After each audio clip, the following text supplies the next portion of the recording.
தனுஷா இருக்கட்டும், இங்கிட்டு சிவகார்த்திகேயனா இருக்கட்டும், சேம் அதே மாரி ப்ராப்ளம் தான் வந்துட்டு இருக்கு. ஸோ இவங்களும் மாந்திரீகத்தால பாதிக்கப்பட்டுருக்காங்களா? சிவகார்த்திகேயனோட அந்த தனிப்பட்ட இப்ப நடந்த பிரச்சனைக்குள்ள நான் போக விரும்பல. அது மாந்திரீகம் அது அப்படிங்கிறதுக்கு அந்த நான் சப்ஜெக்ட்குள்ள போகல. அது அவரோட தனிப்பட்ட இது. நான் அதுக்குள்ள நான் போக விரும்பல.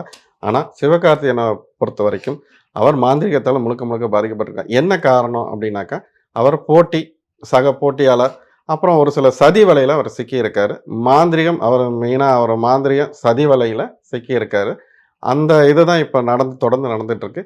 இன்னும் சரிவுல சந்திக்கிறதுக்கு உண்டான வாய்ப்பு இருக்கு. ஆனா கண்டிப்பா வருங்காலத்தில் பெரிய ஒரு இடத்த அடையலாம். ஆனா அதுக்கு முட்டுக்கட்டை இந்த மாந்திரீகம் சம்பந்தப்பட்ட பிரச்சனைய இவர் தீர்த்துக்காத வரை, அந்த சதி வலைய உடைக்காத வரை இவர் ஜெயிக்கிறதுக்கு வாய்ப்பு குறைவு. ஆனா அடுத்த மாசம் அவர் திரைக்கு வர படம் கண்டிப்பா வெற்றி அடையும்.